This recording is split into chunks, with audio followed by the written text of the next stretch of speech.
brought you by Silver Pumps and Motors.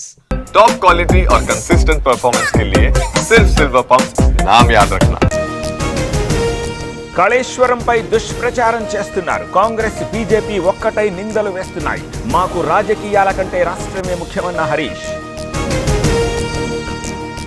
ఎవరు ఒకసారి ఎమ్మెల్యేగా మిగిలిపోవద్దు, ఆర్థిక పరిస్థితిని చక్కదిద్దేందుకు యత్నిస్తున్నాం. టీడీపీ నేతలతో చంద్రబాబు టెలికాన్ఫరెన్స్. తంబళ్లపల్లి ఎమ్మెల్యే ద్వారకానాథుపై కేసు, నిబంధనలు ఉల్లంఘించారని పోలీసుల చర్యలు. మరో 10 మంది వైసీపీ నేతలపైన కేసులు. ఏపీ ప్రభుత్వం బనకచర్లను పక్కన పెట్టాలి, పెండింగ్ ప్రాజెక్టులపై దృష్టి పెట్టాలి. సిపిఐ నేత నారాయణ కమెంట్. సినీ పరిశ్రమలో సమస్యలపై కమిటీ 30 మంది సభ్యులతో ఏర్పాటు. చైర్మన్ గా ఫిల్మ్ ఛాంబర్ అధ్యక్షుడు. నైతికంగా దెబ్బతీసేందుకు అసత్య ఆరోపణలు.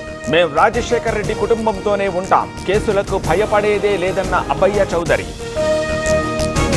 విజయవాడ శాతవాహన కాలేజ్ కూల్చివేతపై ఫిర్యాదు, నోటీసులు కూడా ఇవ్వలేదన్న ఎమ్మెల్సీ ఆలపాటి. 10 మందిపై కేసు నమోదు. శాతవాహన కాలేజ్ ఎదుట సిపిఎం ధర్నా, కూల్చివేతలకు వ్యతిరేకంగా ఆందోళన. ఏపీ ప్రభుత్వం జోక్యం చేసుకోవాలని డిమాండ్. రెండవ రోజు పోలీసు కస్టడీకి కాకాణి. కృష్ణపట్నం పోర్టు పిఎస్లో విచారణ. అక్రమ మైనింగ్ కేసులో A4గా ఉన్న కాకాణి. ఏపీలో రెడ్ బుక్ పాలన నడుస్తోంది, ప్రశ్నించే గొంతులను తొక్కేస్తున్నారు. వ్యవస్థలన్నీ నాశనమయ్యాయన్న సజ్జల.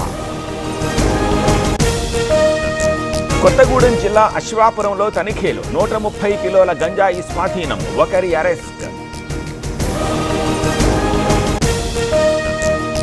యాదగిరిగుట్టకు పోటెత్తిన భక్తులు, స్వామి దర్శనానికి 2 గంటల సమయం. వేసవి సెలవులు ముగుస్తుండటంతో రద్దీ. బీజాపూర్ జిల్లాలో ఎన్కౌంటర్, నేషనల్ పార్క్ లో ఎదురు కాల్పులు, 2 మావోయిస్టులు హతం.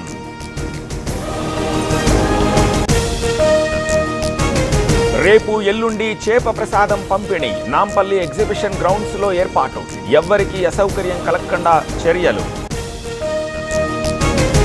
మహారాష్ట్ర తరహాలో బీహార్లోనూ మ్యాచ్ ఫిక్సింగ్, 5 దశల్లో జరుగుతుందంటూ రాహుల్ పోస్టు. రిగ్గింగ్ చేసిన బీజేపీ ఓటమి ఖాయమని ట్వీట్.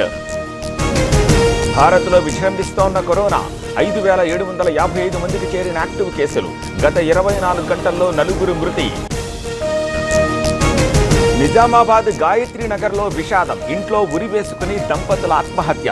వడ్డీ వ్యాపారుల వేధింపుల వల్లేనన్న బంధువులు.